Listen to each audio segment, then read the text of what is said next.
Dan's gonna hate this, but it's true. I remember I was go out there and I took my shirt off. I was in the ring and I was like hitting the ropes, moving around. And I remember Dan came down and you know he wore that sweaty shirt, yes. that old, old style. I remember he walked up there, got in the ring, took his shirt off, and I didn't know this at the time, and I couldn't wonder out why he was doing what he was doing. And I remember, I'm not too sure who the referee was, walked over and said something to him, and he put his shirt back on. I heard this story. And I went, because I didn't know at the time, and I guess a bunch of boys were back there, and they just started laughing, because when Dan took his shirt off, he looked soft, and they were gonna try and build it, push right. it a little bit, and into an angle with us. So I didn't know, and then when I found out about it, I just laughed, and I felt bad. I was like, oh my God. I mean, he actually told whatever they were told him to put his shirt on. Yeah. He said, yeah, because when the cameras came off, I was in shape, and when Dan took his thing off, he looked Right. So Vince and Wired back to the referee to tell Dan to put his shirt back on. And I was like, oh my God.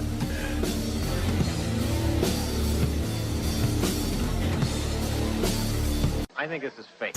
You can't say that. I can see that. Wrestling's not fight! It's still real to me, damn it. The unscripted, uncensored, loose cannon of commentary. This ain't WCW. This ain't Monday Night Raw. This ain't SmackDown. This ain't even WWE. Do I have everybody's attention now? The recognized symbol of excellence in sports entertainment. You're listening to Marks on Commentary. All right, folks, welcome back. My computer looks like it has some kind of digital STD. There's so much shit open right now. I've never used these programs, but by hook or crook, we're fucking back. Welcome to Marks on Commentary. I'm Jason Smith. Oh, that's my cue. I'm Eddie Brophy. I'm Catherine. We're getting better. Yes. No, we're getting worse because to let the people know, my computer totally ate fucking shit. So I have a laptop now. Here's the wonderful thing about my laptop. It's Windows 8. Anyone want to take a wild guess how good Eddie is with anything computer related? Not very fucking good. So I don't even know what I'm doing right now. We just need somebody that listens to our podcast to come fix all of our computers for us. Because my laptop's been on the fritz all week. Essentially, I couldn't even open anything to talk to the guys earlier. It's terrible. What we fucking need on this show is an engineer or an intern. Can somebody come and just teach Catherine and Eddie how to use computers? Not even how to work for. Just teach us how to use computers. I can use the computer. The computer hates me, so I try to coax it to do things. It's fuck you. Never mind. Well, in the meantime, Jason has this thing up and running, supposedly. Supposedly recording right now, or this is an episode no one's ever going to hear. Or they'll just hear, underwater sounds of Eddie and Catherine and all of Jason. I thought last week was the episode no one was ever going to get to hear. And was just... No one's ever going to get to hear conversations about wrestling training and what different kinds of wrestling moves were, because I'm stupid and I thought they were sushi tights. It's an Oklahoma roll. Sounds like bad southern sushi. Wait, you refer to them as sushi tights? Sushi tights? I have sushi tights. Sushi types. Oh, okay.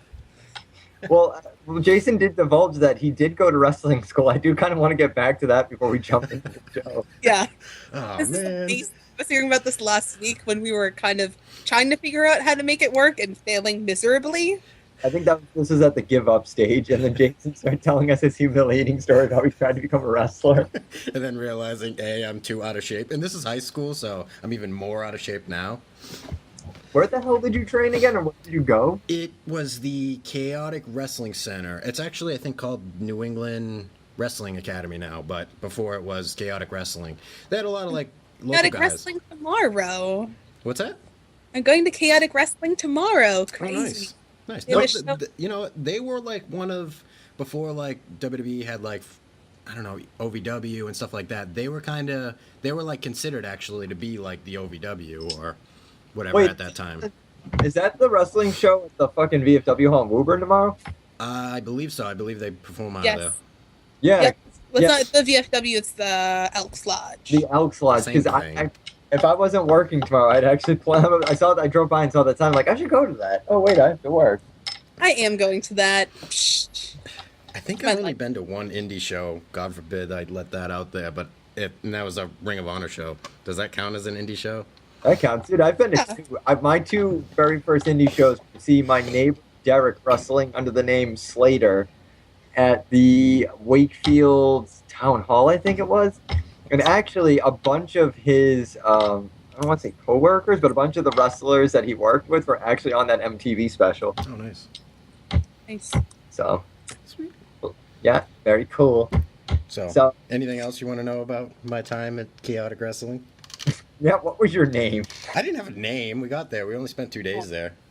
If you could have chosen one, what would your name have been? I mean, my backyard wrestling name was Suicide Smith. Suicide Smith? Not bad. Suicide Smith. Did you have a theme song? Taka Michinoku still. Come on.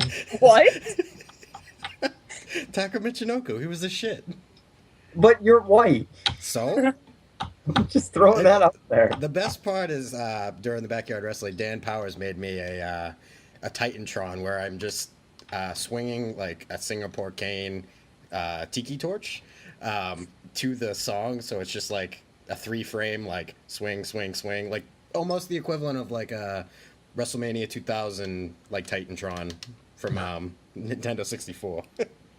Okay, I do want to actually jump off that, and Jason had mentioned we were going to talk about wrestling video games at some point, but I don't know if that's like a YouTube thing or if it's a podcast thing. No, I think I'd like to do something like that. Like, you know, like I showed you like an angry video game nerd, and I'm like, you know what? That would be kind of cool. We'll relate it to stuff that we enjoy, you know, not just wrestling video games, but I thought that'd be a cool like way in because I posted some funny wrestling thing online where I just posted the 4 Nintendo 64 games. It was like, oh, if your parents bought you these, they loved you and you had a great childhood. And it got like actually a really huge response. So I was like, oh, cool. You know what? Maybe we should like review these and talk about them. Can we talk about how shitty the graphics on WWE 2K14 look? Because they look fucking terrible. Wow. Yeah. I haven't actually seen them yet. Are they worse than WWE 13? I actually thought WWE 13 wasn't bad, but it was really good. I thought WWE 12 had the best so far. I was okay. Getting into nerddom, I was really upset when they changed the controls going into WWE 12. And I have WWE 13 and I play it all the friggin' time, but I'm still upset they changed the controls, even though I'm like way too good at it now. So I hope they change the controls again for the next game and make it more fun to play. You suffered through what I had with PS2, which was what was it, SmackDown vs. Raw 2006, my favorite fucking PlayStation WWE game. And then 2007 came out and they fucked with all the controls to the point where I couldn't even play the goddamn game. Because before I had WWE 12, I think it was Raw versus SmackDown, probably 2009. Was Chris Masters in 2009? Because I know it had Chris Masters, and I played it as Chris Masters all the time. Because I just put my brother in the Master Lock and never let go. You'd get pissed. But like, I really loved that game. So that's the whole one of the reasons I started watching wrestling was because we started playing the game first, and then my dad was like, "Oh, I'm watching wrestling." So that's awesome. I gotta go. I mean, this is probably Jason's probably gonna be so mad. Like, you're ruining the bits that he bits. But hands down, WWF Attitude for PlayStation. Actually, fuck no, that's not right. Because that's like the Warzone one. No, I'm thinking because we just lost Catherine. I told you she had a brain fart. No, I was actually because wrestling. There was No Mercy, which was my favorite, but I don't know. I really like Warzone was good, but I really like Attitude for PlayStation. Should we call her back?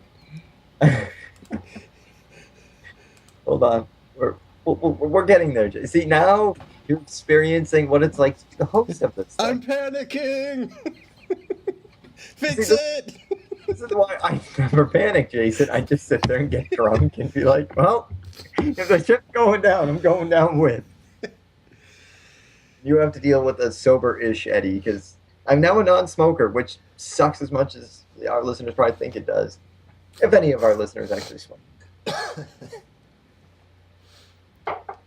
Oh, by the way, dude, that DVD that you got me for my birthday, there's some really good fucking matches on there. Oh, yeah? Catherine goes and fucks up another show. God damn it. I'm sorry. This is why I said my laptop needs somebody to come fix it. Or fix me. I don't know which it is. 978-276-9418. Can we get a fucking engineer on this show? You will work for Or an nothing. intern who knows how to work a computer and can make mine not stupid anymore. Can you just show me how to record shit on mine? Because Jason, literally, we lost you and Jason's freaking out. I'm like, I don't know how to get her back on the line without hanging up on Eddie. And it is like, I go through this every week. Yeah, it's not my first word. Maybe we should talk about some wrestling-related stuff now. Name.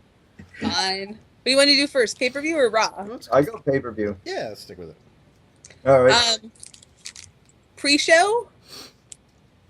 You guys watch the pre-show? I loved the pre-show. Such a good match. I hate the Usos so much, and I loved that match. Liked the pre-show a lot. Really didn't get why it got bumped to a pre-show. Yeah. Exactly. So I think they were pissed they were on the pre-show and tried to prove everybody wrong, because they did an awesome job. well, I think in the process of trying to prove everybody wrong and pissing them off, they succeeded because I can't tell you how many times there were WWE related commercials, not commercials for like endorsements. WWE broke through their own programming to promote themselves. Yeah.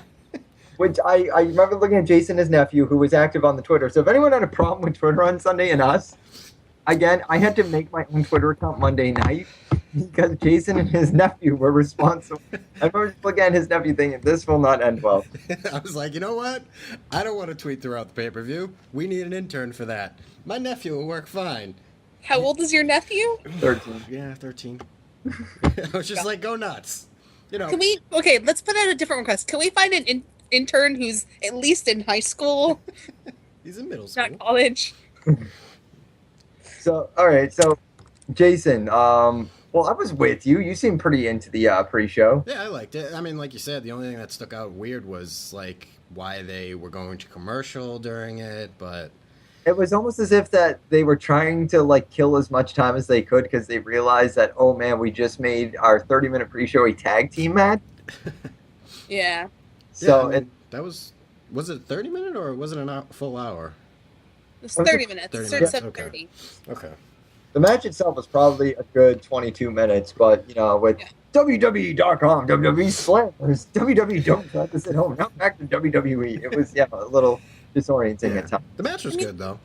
Yeah, I mean, it was really awkward, but I think I almost preferred that they let them do the longer match and broke into it like they would with commercials than to let them have 10 minutes or 5 minutes to do a match and run all the other crap back to back. Because it meant that they were able to develop more of a storyline. I mean, in a perfect world, it would have been, a 20-25 minute match. Boom. No breaks, no interruptions. But if I had to choose between the two, I preferred the way they did it Sunday. Yeah. My only thinking is the reason they did that is so that they could eventually sell those to, like, I don't know, Coke, Pepsi, M&M's, whatever. Sell real commercials during their own pre-show. That's my only thinking. I actually agree 100%. I think that they were kind of testing. Because bear in mind now that Steph and Triple H or Paul DeVisc or however you want to go about referring to them, they are definitely running the show. Like I was reading earlier that now Road Dogg is a part of creative. Yep. So that could explain why the product is getting, at least in terms of Monday Night Raw and even SmackDown. I would think that Brian James probably has a lot to do more with SmackDown than he probably does with Raw. Yeah. In terms of advertising and in terms of endorsement and stuff like that, I'd imagine that they're trying to get the doors open for, like you said, bigger companies, M&M's, Gastrol, GTS. Hanson's energy drink.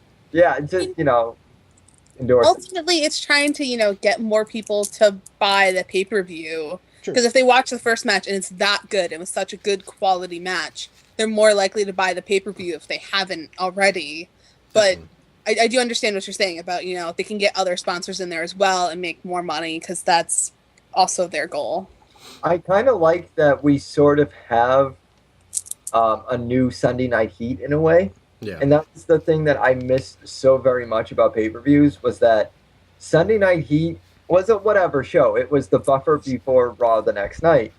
What I absolutely loved about it was that on Sunday nights, if you couldn't afford the pay-per-view or you were kind of unsure about the pay-per-view, you got a solid, what was that, like an hour-long show, probably about 2 or 3 matches with the pay-per-view set and all that, so you got like your pre-show matches for free.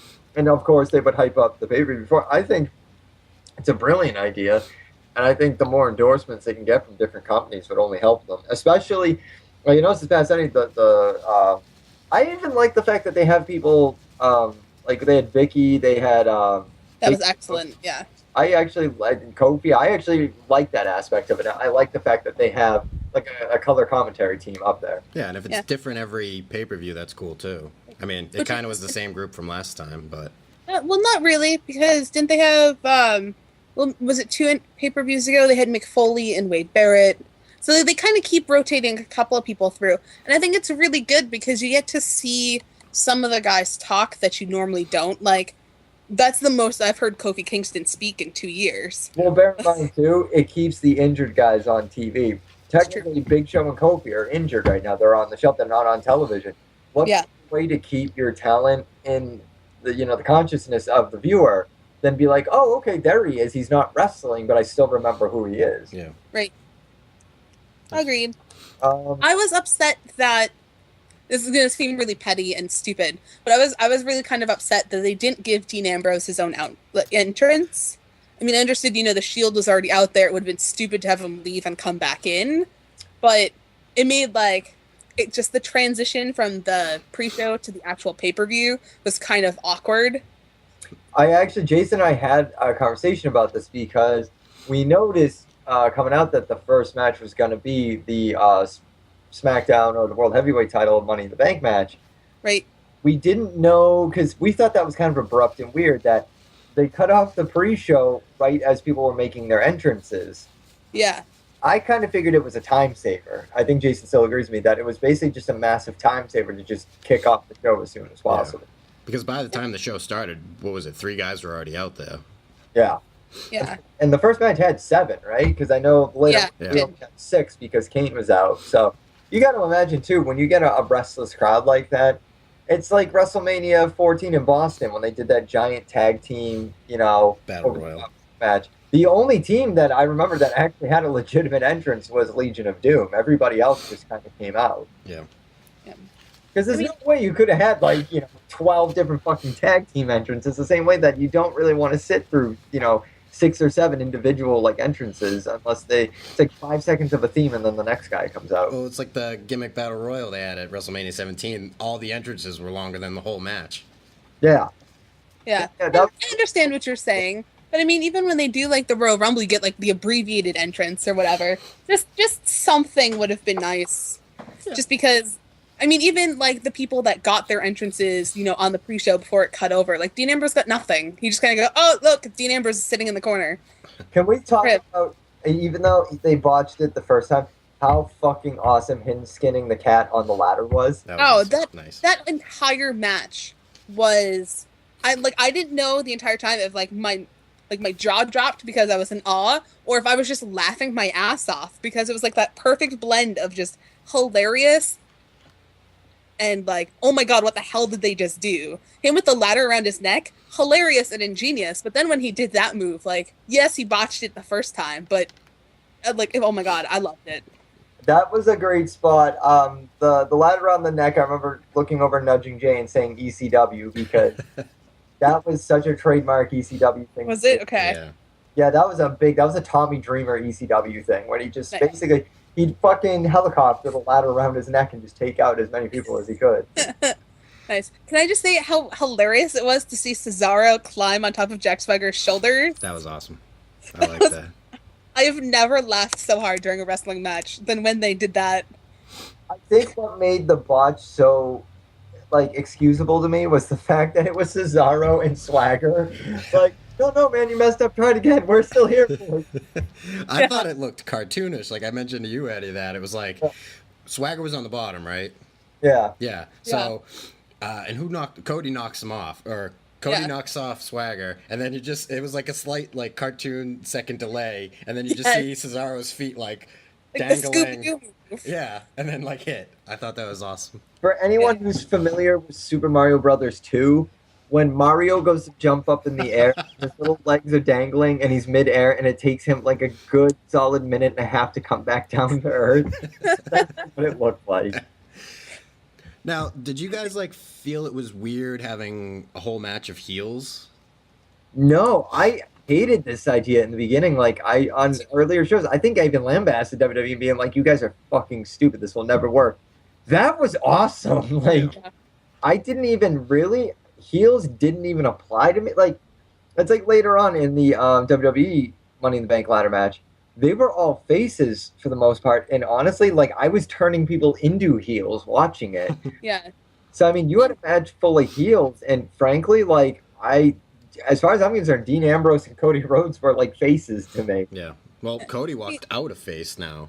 Yeah. See, when I was watching it, like I was the same way as Eddie. Like I hated the idea going in that it was all going to be heels, but the way that it was executed was like so well done because you really got the feeling, you know, they're bad guys. Like they don't care what happens to them. They don't care what happens to the other guy. They care about getting the briefcase, and that was something that I almost felt was missing in a way in the other ladder match. Was that there was a little bit too much of, oh no, I hurt you, I'm sorry, like I don't want to punch you in the face, and then they did. Yeah. So, like I just like it was so much more reckless, which is funny considering there was a lot less injuries from that match than the other one. But I just really liked the way that they were able to build upon that. Well, I don't care if I live or die, and I sure as hell don't care if you live or die. So what the heck? I will do something crazy and stupid. I will say that Damian Sandow winning. And I remember looking at Jason, and like the whole time we should have known. Like I didn't even see him run off and hide. Like it just didn't. Either. He was so well done. He was a non-factor that whole match to me. Like I just kind of forgot he was because at that point I become such a Dean Ambrose and like Cody Rhodes cheerleader. Yeah. That I completely forgot the guy was even in the fucking match. So when he took out Cody and grabbed the briefcase, wow, like okay, so you know the Nostradamus of WWE, you know, managed to not ruin an ending for me. Of course, I haven't been on Reddit. You know, that's the big thing right now. So there's a user on Reddit who's leaking all the big WWE pay-per-view, you know, outcomes. But I don't use Reddit. Yeah, I was pleased with it. Ryback Jericho. So boring. Got good towards the end, but still wasn't feeling. AJ Lee and Caitlyn, that was an awesome fucking match. Yeah. That was. I love AJ's moveset now. Like I said, like she moves like a spider. Like the way she like wraps her legs around her opponent, that's fucking awesome. Yeah. And then the way that she's going, like gets into her, what is it, the Black Widow is her submission move now. Yeah. The way like it's just so smooth and just like she literally like crawls up her to get into it, and it's really awesome to watch. I'm not a huge fan of Divas matches, but their feud has been really well done. I said the cool thing about her submission is it can be applied like the stunner, where it's out of nowhere, she's got it, and it's grappled on. Like, it's not like a submission where it's like, okay, they're on the ground, okay, grab the legs, okay, bend them this way and pull them back. Like, she just, within 3 seconds, she's got it on you and she's locked in. Well, didn't she go into it from like a head scissor at the pay-per-view? Yeah, that was awesome. A running start or something. That example, actually, same pay-per-view, you could even equate that to Randy Orton's RKO. When he did the RKO to get the win at Money in the Bank, even Jason, we both knew what was coming, and we were both pissed off about it, but we were both, like, in hysterics over, like, how fucking seamless that looked and how good and smooth it looked. Yeah. I'll argue that I think AJ Lee is a future Hall of Famer in terms of this. Like, there are going to be very, very, very few. Fuck you, I don't care what you say. 978-276-9418 if you want to argue this. Very few Diva Hall of Famers. I think she's definitely going to be on the list. And it's We'll say one thing I was disappointed about. I mean, I love that they're finally breaking up the Dolph Ziggler and AJ because it's been going on. It's starting to get really stale. The match, though. I'm really pissed that they're leaving Big E heel. He is so funny and so dynamic as a face that leaving him heel, to me, I think is a big mistake. And I'm really disappointed about it. I wanted him to turn face and go on his own. I have not a prediction, but an idea that I think would be awesome for SummerSlam. Okay, we kind of know that, or it's at least allegedly rumored that Bryan's going to get the win, right? Yeah. Orton's going to come out to do the RKO and supposedly win the title and go heel. I said stick Randy Orton and AJ together. advances AJ that she gets passed around, you know. Yeah. Always looking, you know, I hear voices plus the crazy girl. I think that would be an awesome match. Or a pairing, excuse me. Not to be that guy either, but Randy Orton, it just went public that he just had a divorce. Exactly. What better way to write it in than, oh man, because here's the thing with AJ's character that actually works. She's a whore, but she's a whore and a homewrecker, and it's totally because she just fucks up everything she touches. What if they play it off? Because they started to do it with Cena during his divorce. What makes, you know, Orton any better? You know. Yeah. Then you can mix in the Bellas and the fact that she had a relationship with Cena and Bryan, and then of course like this total Diva Access, whatever the show is called, is going to be integrated to this pay-per-view. Well, because that was half the reason they said that they wanted to go for the Bryan Cena match, was because they wanted to correlate with the program on E that's going to show the real life relationships with the Bellas and Cena and Bryan. The most exciting part about that is apparently one of the other like diva in training girls is apparently Justin Gabriel's girlfriend. So Justin Gabriel's going to be on the show. Maybe he'll get pushed more too. I'm so excited. Nice. I doubt it, but I actually love Justin Gabriel, and I actually Tyson Kidd is someone I want to see make more progress when he gets off of that. Yeah, but I mean, if Natalia's on the show, Justin Gabriel's on the show, Tyson Kidd's on the show. And, you know, if they bring Justin Gabriel into the show, there's no reason why International Airstrike can't get a push when he comes back. They should have. If the It's bad I know the name of their tag team, I even though didn't they even know that was a thing. If the fucking asshole didn't get hurt at WrestleMania, like this would be our tag team division right now. Yeah. Oops. I mean, yeah, oops. Like I'm not. You can't really blame the guy for getting hurt, but still, it's like. And that was an exciting opening match for WrestleMania. Yeah. All right, so that leaves Cena. Mark Henry didn't hate it, but didn't love it. Yeah. It wasn't even close to the best match, but it wasn't the worst match. That was Jericho Ryback. So Curtis Axel and The Miz, I think, was almost tied with Ryback and Jericho because I was bored the whole match. I mean, I like those two guys, so I was probably into it more than either of you were. I thought it was a good match. I thought it was the perfect length, like, just as I was about to be like, I'm done. Like, they finished it, and that was good. Now, I want some thoughts, because we're not going to spend too much time, obviously, on Cena and Mark Henry. It was what it was. But the final match of the night, RVD returns. He got an awesome pop. That was nice. Yep. I thought that I think him and Punk probably were tied for the biggest pop of the night. Particular highlights from that match. I mean, personally, Heyman going heel on Punk, or at least turning on Punk, I thought was Punk getting busted the fuck open. I mean, granted, that wasn't like a planned thing, but that definitely brought some something else, some edge to that match. I don't know, Sheamus going through ladder, like it wasn't as big with like the spots as I thought it would be. Yeah. But it was still pretty entertaining considering the guys you had in there.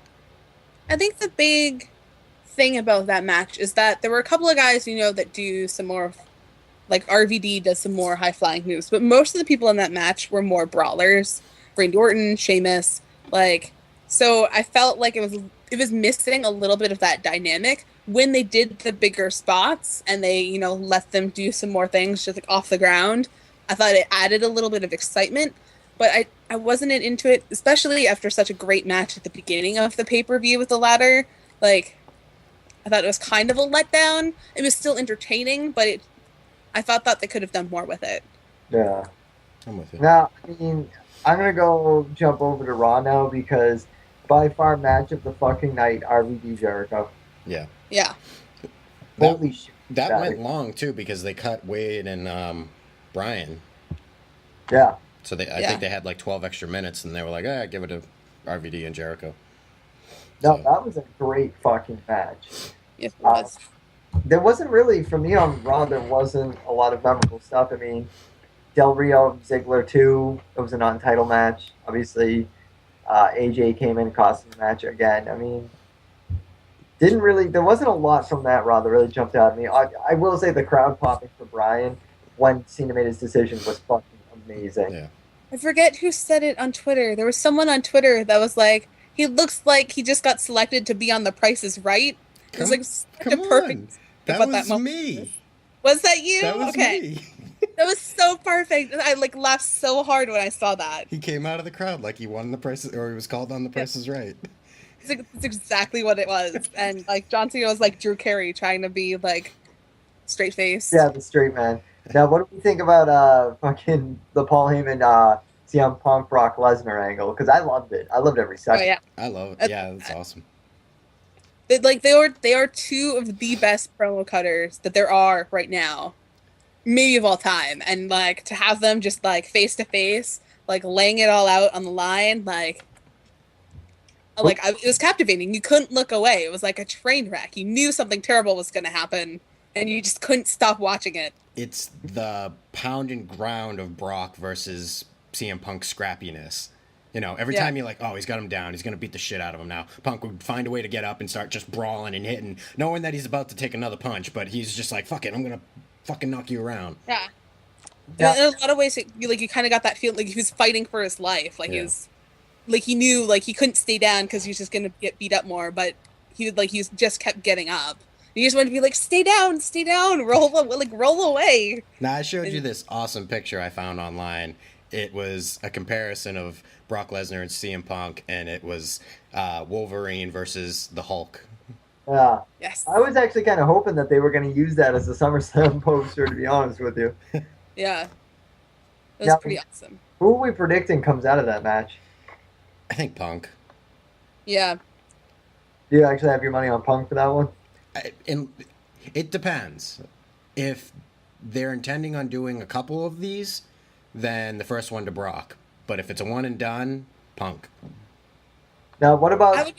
I'd be really disappointed if they did a one and done. I think it's such a great angle, and they've put so much into it and done like the whole, like leaving clues all along the way for it. Like when you go back and look at the different things that like Paul Heyman and Punk have done together and what's been going on. Like there's been breadcrumbs left along for months. Oh yeah. And I think if they did one and done, it'd be like, well, that was crap. Do you want it strung out though? What if you build it to WrestleMania, where supposedly it looks like Brock is either going to get one or two of Punk's opponents from this year? He's either going to get Rock or he's going to get Taker. I mean, that's another thing you could consider too, is leading into Mania, who Brock's going to wind up wrestling. It's going to be one or the other of Punk's two opponents from this past year. I think Lesnar versus Undertaker would be terrible. I would hate that match. Yeah. It would be horrible given Taker's current physique, given the shape Taker's in now would not be the dream match we all want it to be. I think ideally it's going to have to be Brock too. And plus, if you do Brock versus Rock, it can lead to some interesting rhyming for the next Rock concert. Wow. I'm going to be honest with you and say that I would not be sad if I never saw another Rock concert ever again. The first one was good in 2003. They have all since sucked. Yeah. Pretty much. Well, because obviously, I'd be okay if John Cena never rapped again. You can lynch me for that if you want, but I'd be fine with it. I actually miss rapping Cena. My favorite was, I think it was, what was the WrestleMania where Jericho wrestled HBK, Jason? I'm like drawing a blank now. 19. All right, so WrestleMania 19, when he came out on Heat and he tried to do the political rap with the George Bush fucking cutout. I barely even remember what the rap was, but I remember at one point he was trying to be edgy. He was trying to be political and edgy. I thought they were trying... Who did they have? I think they had, I want to say Buster Rhymes. I could be wrong. Somebody prominent in the rap community at that time. And they were supposed to show, and they agreed to, and then the day of the show, they bailed, and they were left Cena by himself. And then... It could have gone more worse for him because halfway through his rapping, I think he was rapping to, I think it was an Austin Powers, with the face of the rapper on it. I could be wrong. And then halfway through the thing, the mic cut out. Yeah. And it's not even on. I think it's on Sunday Night Heat, the DVD for WrestleMania 19. But you can't hear shit. This was the good thing. Well, he was awesome. I'll have to find this clip, but there's a pic where he's showing off the spinner title or whatever backstage and looking to to like the divas, and they're like, "Oh, it's beautiful. Oh, can we touch it?" And oh, it was just fucking hilarious. Like I'm like, I would watch that John Cena. Like I'll post it online, but it was one of my favorite like when Cena was good bits. Yeah, I don't think it's so much it was you call it when Cena was good, because technically Cena hasn't changed, just the character has changed. He's changed in the way he like not raps, but like his comedy sense like has changed. Like he's obviously he's much more PG rated, and I get like they're in the PG era now, but there was subtle things that he would do that just made him like, oh wow, he's pretty funny actually. Yeah. Now, moving along here, what do we have on our... I've already forgotten our itinerary, and I'm not even hosting the show tonight. So, Jason, you have failed us, sir. I'm sorry. But before we go further, we just did talk about the Money in the Bank pay-per-view, and, of course, the Mark Henry-John Cena match. I was on WrestleZone.com. I don't know if you know who Chris Cash is. He writes articles on there. Oh, yeah. Talked about this earlier, yeah. Yeah. He was kind of critical, I thought. But I'll let the viewers decide. I posted it up on Facebook. Well, anyways, like he kind of criticized a couple Twitter people who tweeted him about their thoughts on the match and everything like that. And I felt that these guys both deserved a chance to, retort on a more prominent stage than just Twitter. So if you head over to our Facebook page, what's his name? I'm sorry. Forgive me. I forget the kid's name. That's a pretty interesting game. Jason prefaced this whole bit by saying a more prominent stage. Well, yeah. You want a more prominent stage, one where we cannot remember your goddamn name. I can't. That's my fault. I'm an asshole because I don't remember his name. Eddie, Jason already said his name was Fuck. Yeah, fuck. I mean, it's not what I would name my child, but apparently some parent has. Aaron Getz is the kid's name. Meanwhile, he could be like a 30-year-old man for all we know. I think he's a kid. By judging by his picture, I could be wrong. But it's not at Aaron Getz. Aaron Getz. You can find it. There's a whole retort that he gives to Chris Cash. We posted it on a Facebook page. You guys can go over there, decide for yourself. I just felt like these guys deserved a bigger chance to, respond. We're not fucking WrestleZone. We're not NoDQ.com. We're the Marks on Commentary.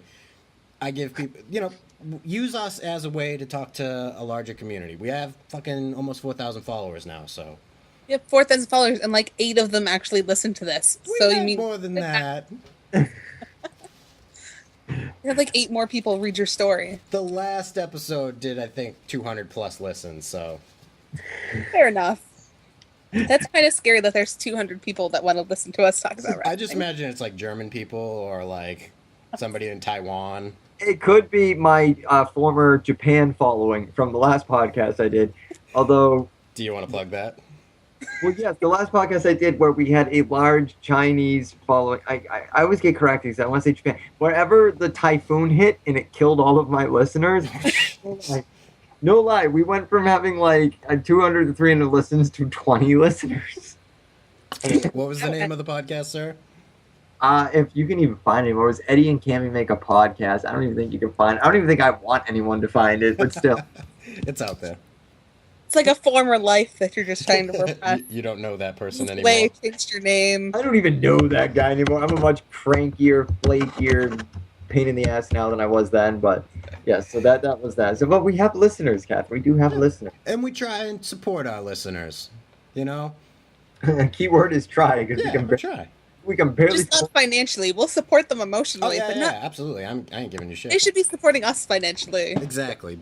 We can barely support this show, and we were supposed to interview Gangrel, so I don't know where that stands. I'm scared to contact them because I don't know if I could pull it off. Well, I think I could. Just you hit record on your little thing, and I'll cruise through this thing. Nice. We'll make it work. We'll get him. We just need to pick a date and it's in the works. We'll talk to him again. Yeah, now that we can actually record again. Yeah, and he hasn't unfollowed us until he hears this and unfollows us. No, here's the deal, Mr. Gangrel. Murphy's Law. Jason texts me and says, Eddie, we actually did it. We got Gangrel. My computer literally died that night. The sound went out. The motherboard fried. Got the computer back. Same day I bought a laptop. I was like, oh yeah, we're totally in this. Sound went out. Motherboard was gone. Tried to record on the laptop. Windows 8. all I gotta say. Windows 8. Fuck Windows 8. Yeah. Wait, can Hashtag fuck your mother, Windows 8. Fuck your mother. Jason, if we have that many Twitter followers, one of them has to be good with computers. Just put out a plea to everybody. I don't know. I hope they do. Like- yeah. Oh, he's doing it now. Oh, this is sad. The marks on commentary don't even know how to do their own podcast. They have to solicit. If I get a smelly wrestling fan at my house, Jason. We have. Hey, I'm an audio guy. I mean, excuse me, I'm a video guy. You're the audio guy. All right, here's the deal. All right, here's the extent of audio I do. All right, here we go. $12,000, which turned into $14,000, which turned into Sally Mae making me a delinquent, which means I can't get a Best Buy credit card when my computer dies. So CSB, Connecticut School Broadcasting, go fuck yourselves. I'm gonna out you. Can literally teach me this. Press that button. What's that do? Computer turns on. Click on that. What's that do? Adobe Audition's on the screen. Press those buttons. What's that do? Turns the mics on. Okay, record. That's literally what $14 got. Fuck the New England Institute of Art while you're at it. Yeah, AI of anywhere. Well, there was that case a while back, the stripper, wasn't it? Like the stripper went to AI and she was suing them because I wanted to go to AI to get an education and it was bullshit. It is bullshit. It's all bullshit. Of my graduating class. A stripper, and then he could sue them. Of my graduating class, I think I know 4 people who are still working in the video production field. Dude, So I graduated with 25 people, myself included. 3 or 4 other people went on to do things, one of which, and I wish I could track him down. He was a wrestling fan, actually, this guy, JJ Buckland. He got retweeted by Zack Ryder, actually, because he made a Zack Ryder pumpkin cutout, and it looked phenomenal. nice. But he worked at EEI when I was at AAF. I'll probably get in trouble for saying those call letters, but suck it. When I was in radio, when I worked for a hard rock radio station, he was working for the sports station. He quit, I think, a year before I did. So I don't think anyone in our graduating class is doing shit anymore in that industry. It's tough. Which leads to barely being able to podcast because, you know, instead of being able to hire engineers, you're ducking Sally Mae. And poorly. So, Anyways, do we want to get back to anything? Anyways, TNA is almost going bankrupt. That's not even a real story. I'm just calling it. Their new X Division Championship belt looks like the former Intercontinental Championship belt. I said it was a mix between the NXT belt and the old Intercontinental title. So it's the TNA Intercontinental X Division or NXT Division title. Well, the real news here, guys, is that both Luke Gallows and D'Lo Brown are free agents. Funny enough, they were involved in the most popular storyline TNA has had in probably its entire existence. These guys go. That's literally like WCW looking at half of NWO. That'd be like WCW letting Scott Hall go when NWO was at its zenith. I don't know about that. Still, though, it's like, okay, aces and eights, that's essentially what's, you know, putting asses in seats, and barely any, because I was there at the Aganis Arena. Very few asses, very few seats. But yeah, like, well, yeah, I didn't even. Oh, all right, I'll agree because I didn't even know fucking Luke Gallows was a member of Aces and Eights. I knew. But that's because last week when we were having technical issues, I was like, "Oh, I'm bored. What am I gonna do now? I can't watch Sharknado because it's halfway over." And Jason was like, "You should watch TNA." And I was like, "Oh, it's Luke Gallows." I was like, "I want to be vice president." And they're like, "No." You're fired. I gotta ask you: Is Sharknado a miniseries? Because my parents were watching it tonight, and my mom, quote my mother, Mrs. Brophy, Mama B, had said, "Eddie, this is the greatest movie I've ever seen." End quote. No, it's one movie, but they're already talking about making a sequel. Didn't Tara Reid make an appearance or something and trying to buy birth control or something? Am I wrong about this? I don't know. I haven't seen it yet because I spent last week working with you people trying to make our podcast work. I do know that there was multiple tornadoes that brought man-eating sharks to land, and I missed it because of you two. So, no more Sharknado. What is awesome is that the girl from Step by Step, one of the daughters from Step by Step, is a main character, and apparently she has many daddy issues. Which one? She was also in Hottie or Naughty, which was a Paris Hilton movie, and I'm shocked that I even know this.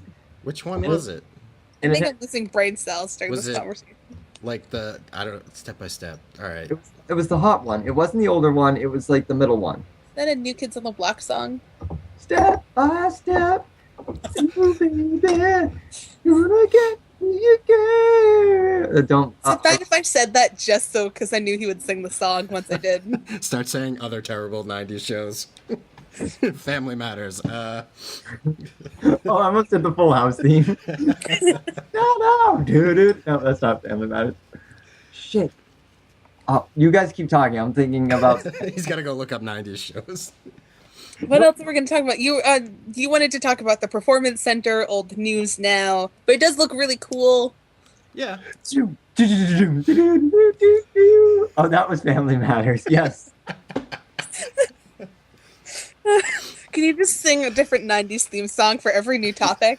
Cosby Show. Oh man, that the conga intro and oh my god, there was so many. I'm gonna look up Cosby themes right now. Hold on, excuse me. You do that. Jason, yes. You were talking about the early word on WrestleMania new location. Yeah, I mean, this is we're going off of last week's script, and a lot has changed since then. But I think is it 2015? I'm thinking. I don't know. They haven't announced it yet, so I think 2015 hasn't been announced, and 2016 is actually in this too. They're talking Houston and Arlington, Texas. I could be wrong, but I think those are the two big ones. And I think if they go there was talk that they could break the indoor attendance record that they actually hold for WrestleMania 3. So they could do bigger business than that, which would be awesome. But, there's a chance they set a new, what is it, a northeastern WrestleMania. And I was thinking it could be, was it Patriots? Not Patriots Place. Gillette Stadium. Gillette Stadium. That would be awesome. That would be amazing. I would be there, like, in a heartbeat. I think those chances are... I'm hearing songs. Slim.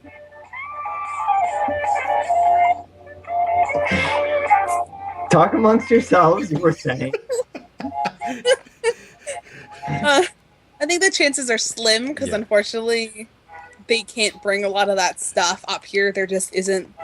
It's not like going to New York where, there's hundreds of hotels and all that stuff. I mean, they could try to pull it off, but it's the same reason they don't bring a lot of other stuff to New England.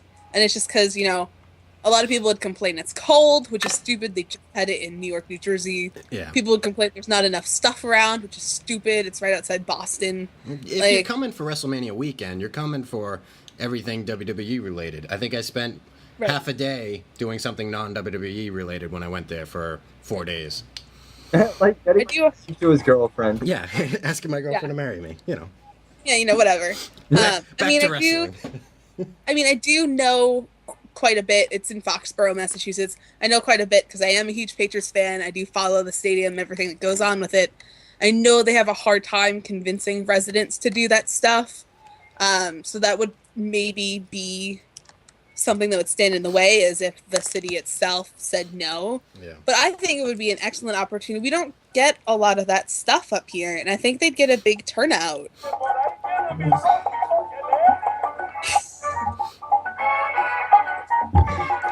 You fucker thought I was lying when I said I'd find all 8 seasons of the Cosby Show theme song. I've literally been sitting here the whole time listening and watching the Cosby Show intros for 8. We're on season 3 right now. Oh man. Anyways, I will say though that is an issue because when Pearl Jam played in Mansfield, I think it was 2002, 2003. They had said that they were getting shit from, there was a trailer park right next to the, what's now the Comcast, but at the time it was the Tweeter Center. The trailer park was complaining about the noise. So for their 3rd day at the Tweeter Center, they actually bought tickets, or they gave comped tickets to everybody in the trailer park to come see the show. Nice. So the residents are not very friendly. I saw them at the Comcast Center, I think, in 2009, and they were having the same issue, and they were like, oh, we're going to get fined if we play too long. Screw it.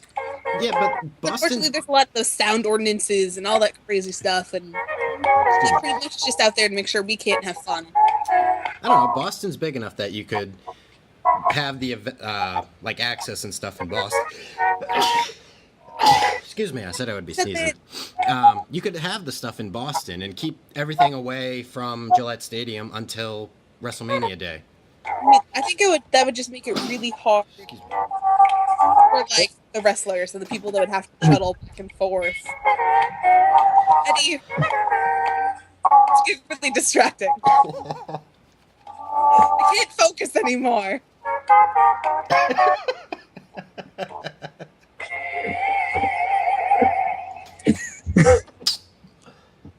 Anyway, I think logistically, it would be very between the sneezing and the Cosby Show, my brain.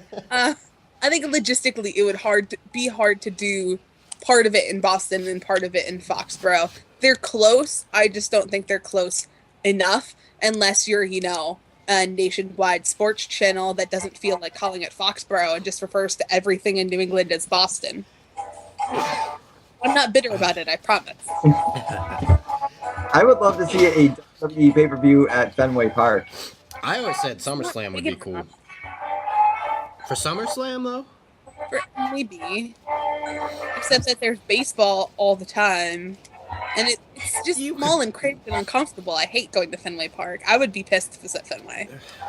Well, true, because I've been to, I went to see Dave, I got dragged to see Dave Matthews at Fenway, and it was, aside from the crowd being awful, the seating was pretty terrible.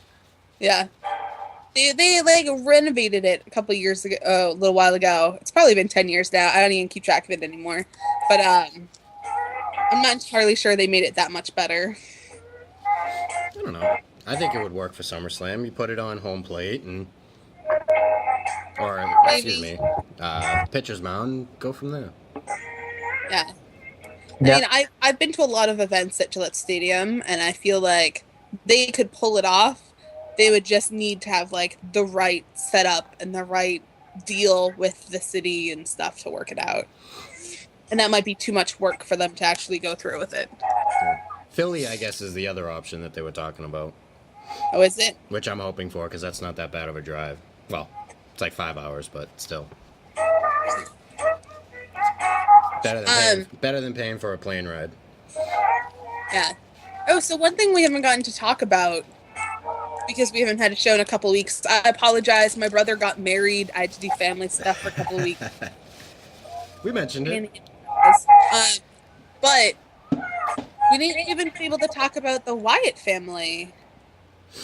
Right? Because we mentioned them last week. Are you still going on with the fucking Cosby stuff? We're on season 8 now. We're almost done. It's season 8. Yeah. Incidentally, my least favorite intro of The Cosby Show. I'm going to go season 6 and 7. That was a good intro. I did like that intro a lot. Oh, man. Anyways, about the Wyatt family. Malcolm Jamal has some serious dance moves in this intro. I love their music. I love their entrance theme. I think it's perfect for them. I like their entrance. It just gets really choppy and kind of hard to because they blow out the friggin' lantern 4 different times on the way to the friggin' ring. Yeah. I was gonna say, it's a great intro up until the one night where Bray forgets to hit the off switch when he actually blows into the lantern. You noticed that too, huh? Oh yes. It's hard to blow out an LED lantern, okay?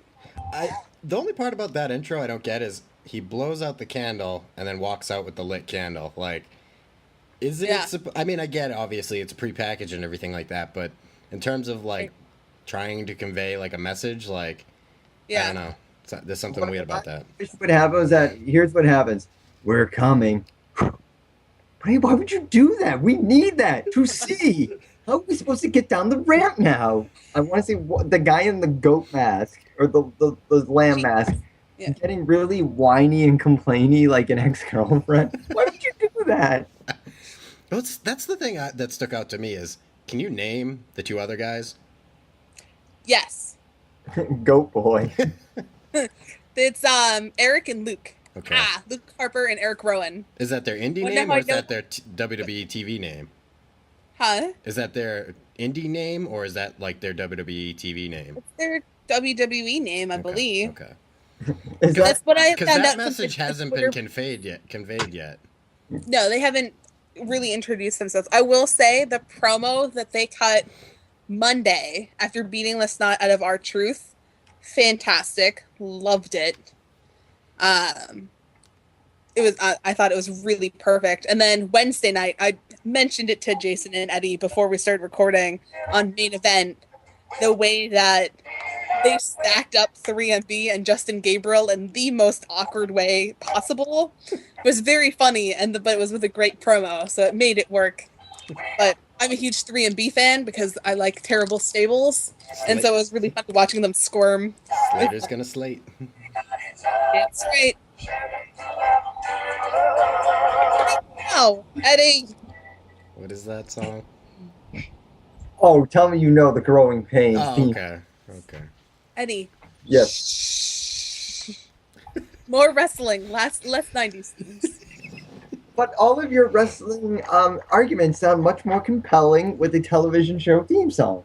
Except that it's all gurgly and it just sounds like static in my brain. I'm a girl. I'm allowed to whine and complain. I say no. literally just had your first Mike Tyson moment of the podcast. It's like giggling in my brain. We should probably read some tweets before our legitimate listeners get pissed that we haven't acknowledged them. Yeah. Right. These are backed up from last week, so. They are. So these are last week's and this week's. All right, I'll read a few here. We got at In Your Case. Who would you like to see win the Ring of Honor World Championship Tournament? Jason and Catherine, that's all you, because I don't watch Ring of Honor. I was watching it. Well, I wasn't watching Ring of Honor, but I was following the championship tournament. I stopped paying attention, and I don't know who's in it still. Do you know, Jason? I think Brian Kendrick. I think Paul London's in it. I think Jay Lethal, Kevin Steen. I know that they announced. Kevin Steen. What's that? That's clear. Then I'm voting for Kevin Steen. I like Kevin Steen. Here's the thing. I think they got the non-former champion Briscoe, whatever one that wasn't champion, to be in the tournament.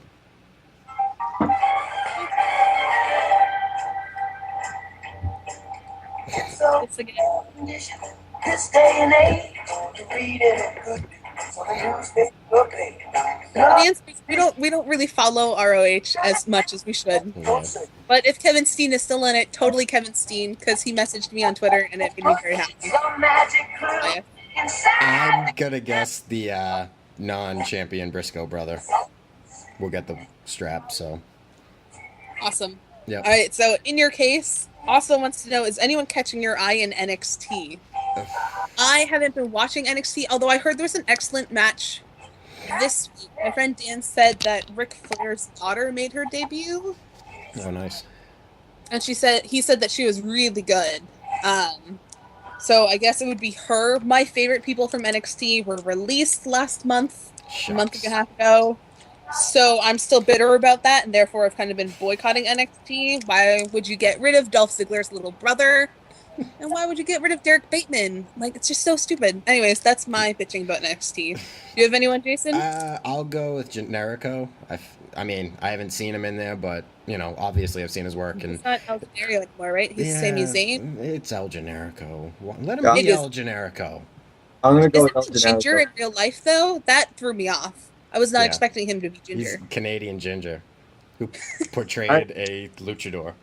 We do have a good one here at I'm gonna go Mate 083. This crossface movie about the Benoit tragedy. Think it'll happen? Do we really want it to happen? Yes, no. I've read about this vaguely. It's inevitable. Anytime there's a tragedy, I'm actually shocked that we don't have a James Holmes movie yet, or that next summer they're not already green-lighting a Boston Marathon bombing movie yet. Those are probably will be on Lifetime any moment now.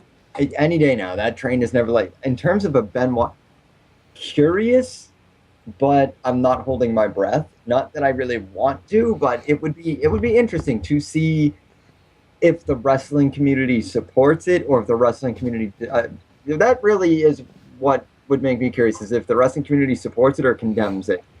Yeah, I mean, the problem is either those kinds of movies are done really well or they're done horribly. There's no middle ground. And I think to try to do the movie and portray, like, you have to toe the line between, you know, portraying him as a human being and trying to discuss about what happened to him without, like, making it into too much of a positive thing or too much of a negative thing, because people are going to be unhappy with it no matter which way you do it. And It's either too relatable and we're sympathizing too much, or we're not sympathizing enough and he's a total monster. right. Yeah. And I think people are just not going to be happy either way. Yeah. I'm wondering if, people unfortunately, like some tragedy movies and stuff like that. I mean, you could look at, Argo was not a tragedy, but, I don't know what the word I'm looking for. But whatever, if you do a well enough performance, like, people will jump on, and I'm wondering what the case would be. Say this movie does turn out well and becomes like Argo status and suddenly takes home an Oscar. How does WWE respond to that? Right. I mean, well, here's my answer to both of those. Argo, World Trade Center. Arguably the same kind of movie with the same kind of ending. Argo wasn't done for shock value. It was, I hate to say it because Ben Affleck, for what it's worth as an actor, he's polarizing. He's either the worst actor you've ever seen or one of the best. As a director, he has an eye for just, his cinematography is phenomenal. He's a great storyteller. I also think he actually gives a shit about the story he's trying to tell as opposed to trying to capitalize on it in terms of box office receipts. Whereas World Trade Center, Oliver Stone, not my favorite director, has directed some of my favorite movies, but not my favorite director because I know his agenda. If there isn't an agenda involved and there's just straight storytelling involved, I think it could potentially be a good story. Because much like the controversy right now in Boston with the Rolling Stone cover. Yeah, that's exactly what I was going to bring up. If it's not being done for commercial, if you're not being a commercial opportunist and you actually, there's some like merit to the story you're trying to tell, then that's one thing. When you're trying to capitalize on blood money, basically, you're trying to capitalize on tragedy, that's a totally different thing. Yeah. There's ways to tell the story without glorifying what happened, how it happened, and who did it. I mean, you have to tell the story, but you have to toe that line between, man and monster. And I'd be interesting, and I would probably see it because I'd be interested to see how they tried to approach it, but I'm not sure it would sit well with the majority of people who saw it. All right, now, at Dave the Heel. We'll let you yell at Jason later. Our number one listener. Our number one listener, Dave the Heel. He was really mad at me that I didn't like the Usos. I'm sorry, I just don't like them. Anyways, moving on. The tweeter formerly known as at Dave the Heel. Was the Wyatt family debut as strong as it could have been? Absolutely. It was everything I could have hoped for. Yeah. Which is to say, I had no expectations whatsoever, and it met all of them. I thought it was okay. I mean, people were dropping it's the best thing I've seen in 10 years. It was good. Like their entrance into the ring, that was all cool. Everything was cool, but I don't know. It didn't leave me with a big impact. They took out Kane. Everybody takes out Kane, but yeah, I would say their actual debut wasn't as good as it could have been, but they made up for it with Raw. Yeah, I thought Raw was the debut they should have had last week. Exactly. Bear in mind too that this wasn't really supposed to be a debut as much as I felt like it was supposed to be a tease. Yeah, the real debut is gonna be at SummerSlam when he faces, and I'm assuming from one reading it's going to be Kane. That's the actual debut, is when you can bring the promos, the music, the entrance, everything into the wrestling, into the ring, into the wrestling, into the total package. That's the debut. This is more or less, they're still tweaking it. They're still working on it. In terms of being in the zygote stages of what it will potentially become later on, phenomenal. In terms of the greatest thing I've seen in the past 10 years, no. I have seen much better in the past 10 years. Yeah. But I think they have a lot of potential. That's exactly what it is. I saw potential with it. Yeah. I think last week there was potential, and then this week was wow, that's amazing. I can't wait to see what they do. And then yesterday on Main Event, it was another one of those all right, what are they going to do next? And as long as they keep us at that, okay, what's they're going to do next? I think that it's getting they're there is no limit to what they could do. Because that's the way, I mean, look at the way they successfully debuted The Shield. And that was exactly how they did it. What are they going to do next? Yeah. And if they don't keep that up, then you start going, all right, well, now they're going to do a pre-show with the Usos. Like, do I care anymore?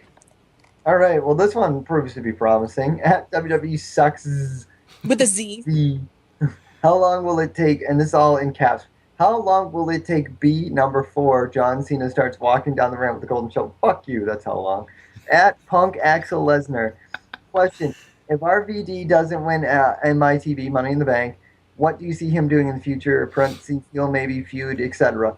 He's going to be Jericho's place. Jericho's out. Yeah. He's out. RVD's in. He's going to put the younger guys over. Done. I see Curtis Axel feud in his future. I see a program with 2 Heyman guys, past and present, or past and future. But I namely see RVD putting over younger talent. That's all I see him doing. And when Batista shows up in 2014, same thing. I see him because he's going through Triple H directly, as I'm sure RVD did. He went because Jericho did his entire new deal through Triple H. Mm-hmm. Yeah. So if that's the case, Triple H is probably telling them, look, I'm grooming the future. You're coming back on a part-time schedule and you're not going to be at house shows, this, that, and you're only doing pay-per-views and, sporadic Raws. You're putting these guys over. Done. True, but they still want to maintain the RVD name. They want to be able to sell all the merchandise that they can sell. They want to be able to market him. Well, I think that's why the match against Jericho was such genius, because they let him prove himself to the WWE Universe again. Yeah, he was in the ladder match, but like his performance in the ladder match compared to Monday Night Raw was lacking. So I loved that they gave them that big long match on Wednesday to say, Jericho, you're heading out. RVD, you're the new guy. Like, go at it. Prove to the world that the two of you still belong in the WWE.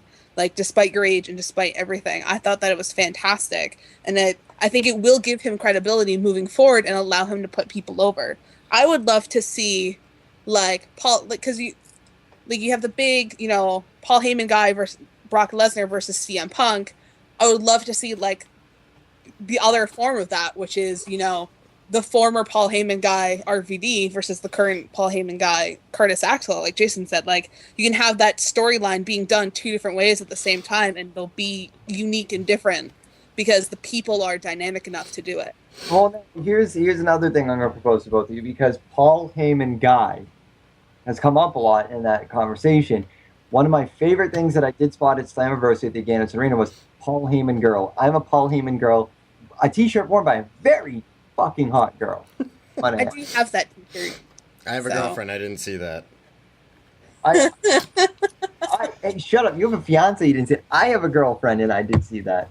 Now you have a girlfriend. Yes, now. After the show, yes. I don't have a girlfriend, and I didn't see it. So there, move on. That'd be awesome if you said you had a girlfriend, too. Where's our first Paul Heyman? Sorry, guys. Where's our first Paul Heyman girl? AJ. Yeah, that feels like the easy answer, though. Yeah, she doesn't need it. Curtis Axel needed Paul Heyman to bring him out. Then let's think of a Brock Lesnar needs Paul Heyman to be his microphone. I think they could pick a diva, either a new up-and-coming diva that maybe doesn't have the voice on the mic, or someone that just really needs a push. I mean, they could even do it. I mean, I really don't like her, but maybe they could do something with Tamina or one of the other divas that you don't get to see as much because they aren't as dynamic on the mic. The only one I can see... They aren't as eye-catching as the Bella Twins or something. The only one I could possibly see is maybe Natalya. That's a stretch, though. They would also have to turn Natalya heel, and then she probably couldn't wear head-to-toe pink. Yeah. And that went as well. Is she face right now? It really doesn't... Yeah, she is. Know. I feel like she's going to come off as a bitch in that show, though.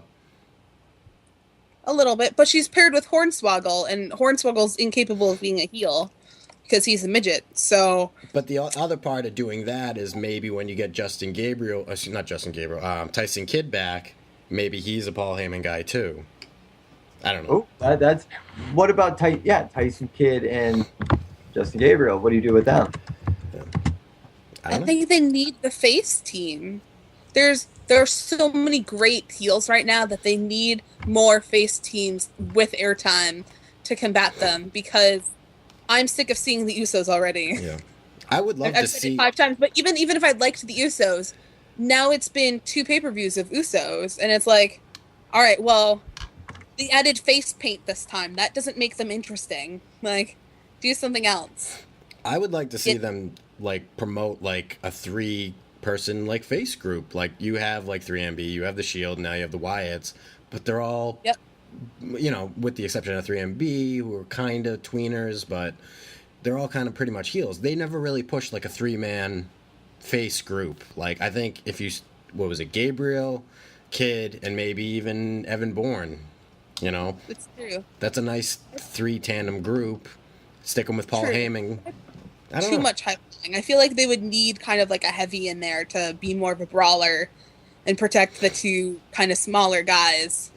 Because can you really see the 3 of them going up against Roman Reigns? Like, Roman Reigns versus Justin Gabriel, he's going to get squashed. It's all how you build it, though. I suppose. I mean, but I do agree. I think they need that 3-person face group. I was kind of hoping, and like I still have that little bit of a glimmer in my heart, that, you know, now that they've been attacked by the Wyatt family, maybe 3MB could cross that line to face. But they've lost all legitimacy in the last year and a half by never winning a match. But they never, even as a face group. Though. That's the thing with 3MB. You're 3MB, legitimacy gone. Yeah. Yeah, They've they're never- Santino level. Right. They're they're literally the Santino stable. Santino might as well be their Paul Heyman. Right. I'm a Santino guy. That's what he said. I'm a Santino guy. Hashtag Cobra. All right. At Logan_Landers, what do you think about Matt Morgan as a wrestler, and do you think he'll be back in WWE? I think he's the shits. Yeah. I can't stand him. I know everybody like touts him, and like I think Jim Cornette like loved him in OVW. Punk tells this awesome story on some shoot interview where I can't remember who he's wrestling, but Matt Morgan's wrestling somebody and they fuck up a move, Matt Morgan fucks up the move, and I think the office comes down and everything like that, and Matt Morgan pulls the kid aside and he's like, "You tell him you fucked up. You fucked up. It's your fault." Like, he's just a piece of shit in my mind. I don't have any interest in seeing him on any wrestling program. So if he goes away, I'm not sad. I heard that he was released from TNA, right? Yeah. And then, because I saw it, because it came up in the dirt sheets, and I had to Google him, and I was like, still no idea who he was. He had a small stint in WWE. Like, did he? He would pop up like I don't know, like a bad STD or something like that. And it was just like, oh, you again? And Jason Talking like Heartbreaker short or like Colt Cabana short? Kind of Colt Cabana short. Okay. Sorry, Scotty Goldman short. Yeah, Scotty Goldman. Colt Cabana? Who? What? Oops. All right. At Chosen One Prince, can pro wrestling moves be used in #MMA? If I ever saw somebody pile drive somebody in MMA, both MMA and wrestling are done as I know it. Yeah. Here's the deal. MMA is real. Yeah, that's the difference. Real.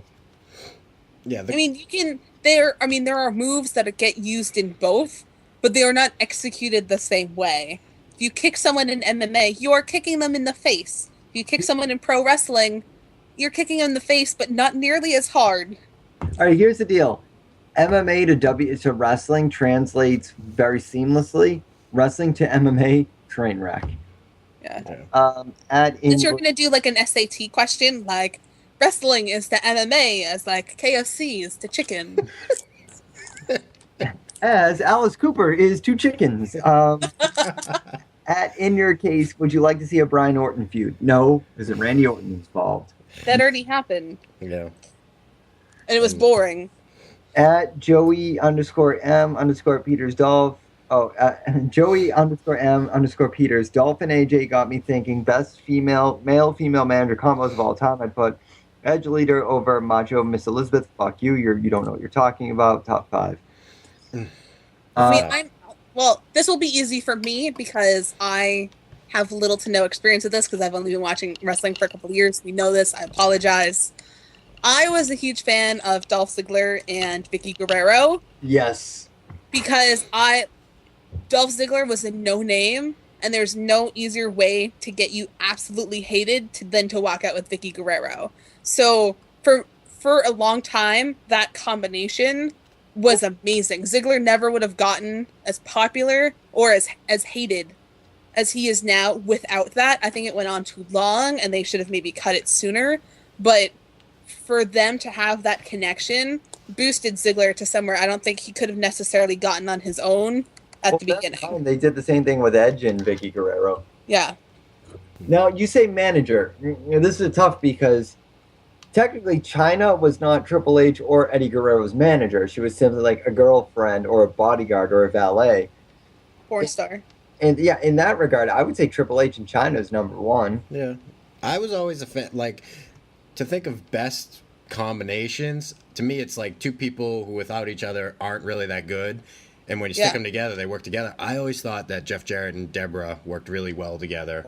God, yes. I see. That would be to me. It would go like this: Triple H, Chyna, Jeff Jarrett, Deborah. I would even go Nicole Bass, Val Venus. I think Luna and Goldust were phenomenal. That was cool. That was a good one, and I would go Not Oksana Goldust. Heavy. Sable and Mark Marrow. Wow. I think that's scary, but that was a good one. Yeah. It worked. All right, so not spend too much time there. At King Von Jr. 720, who do you think is the greatest Intercontinental Champ in history? I mean, you're in history. That's tough. That's hard. Can we say in the last 10 years? That would make it a lot easier. Well, yeah. I don't even know if that is something that exists. Like, is it 5 years? No, I mean, well, do you say Pat Patterson? Do you say Ultimate Warrior? Do you say Mr. Perfect? Do you say Edge? Bret Hart, Shawn Michaels, British Bulldog, Jeff Jarrett, Goldust. The list goes on. Like, is it bad if I read that question? And again, with my limited wrestling knowledge, my favorite one, recently, I would say last 5 years, which is pretty much when I started watching. Huh? You're gonna say Miz, aren't you? No, I was actually gonna say Cody Rhodes. Yeah. Post plastic face mask. I missed the face mask, actually. I will say tail end of plastic face mask. But like moving out of the face mask and he started feuding with Ted DiBiase again for a little while, and then because that was when he brought back the white belt. Yeah. Like that whole section of time, I thought he was a very solid Intercontinental Champion. There was a little bit more legitimacy to it than there has been in the last year or so, and I thought he did a really good job with that title. Absolutely. I know, Jason. Honest to God question. Who do you think it is? It's so tough. Like, I mean, let's abbreviate and say not of all time. In the past, let's say 20 years. 20 years. So that's. I'm trying to think of like somebody that stands out, like needs that title. 2013 from 1993 until now. I mean, Jericho's an easy answer. Rob Van Dam's an easy answer. I hate to say it, I'll go Chris Benoit. Chris Benoit. I gotta agree. The answer everybody avoids, but is thinking anyways. Yeah. Nope. Kurt Angle. Yeah, he was only a one-time Intercontinental Champion for like a month. You know what's a real good one? I'll even go this way. Ken Shamrock. Yeah. Razor Ramon. Okay. I'm just proud I know half of the guys you're naming. The Mountie? The Mountie. Yes, sir. Won it on a house show and lost it, I think, at the Royal Rumble. Jeff Jarrett. Yeah. I'm dead serious. Jeff Jarrett was a great Intercontinental. I'll go Chyna. Honky Tonk Man. You can't forget him. No, you guys are just naming everybody who's had the title. I know. I think Wade Barrett was really good. No, he sucked. Was terrible. He was terrible. I don't know. It's not the same. It's like naming in the past 5 years who's been the best World Heavyweight Champion. Like, that's essentially the Intercontinental Championship. Here's the deal. At King Von Jr. 720, best European champion ever would be the easiest question. You know why? Shane McMahon. D'Lo Brown. Oh, dude, I almost won D'Lo Brown best Intercontinental champion. The SummerSlam 1999 match with belt for belt, him and Jeff Jarrett, hands down, don't give a shit, awesome fucking match. Yeah. Good time. Oh, and here comes the under-tweeter. Your favorite. My favorite, your least favorite. Actually, I don't know if that's true, under-tweeter. I don't know if anyone likes you. That's the one I read incorrectly earlier. Considering the new X Division title, what's the worst, best-looking titles you've ever seen in wrestling? Spinner. Yeah. That's the up worst. there. Spinner, new tag team titles. They've grown on me. I like the brassy color, coppery color ones. I like those. They look like giant pennies. I think the really- silver the- ECW titles look like shit. Oh no, hands down, the ECW championship belt that Matt Hardy held. Yeah, that's a Worst piece guy. of shit. If you go online, you can get that belt for like $200 less than it should retail. What else was there? Shit, there's a few that come. Any belt I've The made on. Divas belt is pretty atrocious. Yeah, that belt is pretty fucking bad. Any belt I ever tried to create on SmackDown versus Raw. I mean, I don't know, like anything from like the 2000s era is pretty awesome. WCW, I don't know, maybe the hardcore title stands out as a shitty one. No, Was that the one that was all broke? What was the one that was all like broken to pieces? Like, That's the WWE hardcore title. But I thought that was a cool idea. no, I did like that one. Dude, That's the one I was afraid you were talking about. No, And I the was- WCW hardcore title. Oh yeah, fuck that. To this day, the WWF Hardcore title is my favorite belt ever. Like I just thought that was such a cool belt. It's hard thinking. I can't. I gotta go Spinner, and I'm gotta go ECW WWE Championship belt. That was terrible. Yeah. Plus, everybody hated it to begin with because of what it stood for. Yeah. Tack on the fact that it looked like shit. It just looked like The shit. the Divas title, I think It's pretty looks fucking awful. gay. I don't understand why we have to have a giant pink butterfly. Yeah, they have breasts. I understand it. That doesn't mean it has to be a butterfly. All women like butterflies. Apparently, it looks like a terrible tramp stamp. I think that's the angle they were going for, if you want my honest opinion. You're supposed to wear it around your back. Okay. Yeah, like Dolph Ziggler style, wear it backwards. And it's a All tramp right. stamp. Number one with a bullet, the rated R spinner belt. That was the worst, like, debut where you're like, it's gone! We don't have to suffer through it anymore! And then it's just the belt with a R on it. I will say, I mean, I clearly I disliked the spinner belt, and that was pretty terrible, the rated R one. I enjoyed when the Miz had it and turned the W upside down and like frozen it in place. It made me laugh. I know you guys don't like the Miz, but it was a funny idea. That was another one that pissed me off because he reveals it. I'm like, it's the same fucking belt! And I Okay. feel like he played off of that. I love how he still takes the thing off the microphone and turns it upside down so it's an M. WWE United States title spinner belt. Really? Because I thought that was 1,000 times better than the WWE Championship. No, that was Yeah. still bad. Comparatively, though, which one do you like better? The WWE spinner belt. Really? Yeah. I think at least the U.S. looks like somewhat not completely embarrassing. Like, if you would have been like, oh, look. Because at the end of the day, you can make it stand still. I don't know. I just want to know, like, who designs these things? And then guy named who- Jay Marsh. But then who approves? Who like looks at some of them and goes, "That's a really good idea. We should choose that one." You just did your Vince McMahon voice. I think you answered your own question. I don't know. Well, now that we're talking about like the title belt, do you now? What are we? 3-4 months removed from its debut. What do you guys feel about it? I like it. Oh, I love it. Yeah, it's grown on me. It's not my favorite, but it's definitely. I'll be honest with you. All right, if it wasn't for the retractable plates, that would be probably my favorite belt ever. The removable ones, like on the side. No, on the side. If those were straight up, when you go on WWE.com or any shop where you can buy the belt, if those were just strictly the WWE logo on the plates, that belt would probably be one of my favorites of all time. Yeah. But because they're trying to, like, I guarantee, like, all right, for example, if Bryan beats Cena at SummerSlam and Orton beats Bryan, he's going to have the stupid Viper logo on the plates. But there's a chance that it could be Daniel Bryan who has it, and there could just be pictures of a beard on it, and that would be hilarious. No, I'm thinking he's doing yes and no on both sides. Aw, but I want the beard. I just want like the beard on either side. I'm actually on the opposite. I think he's going to do yes on one plate and the beard on the other. But I mean, the fact that they can do that kind of bugs me. Like, I kind of like, I'm very traditionalist in that the belt is not permanent and it's not specific to who holds it. So the fact that they even have a name plaque at the bottom really pisses me off. Yeah, I mean, I'm sure that it's nice for the wrestlers because it personalizes it, makes them feel like it's really theirs. But like you said, like they're in possession of it. It's not their belt. They shouldn't be able to deface it.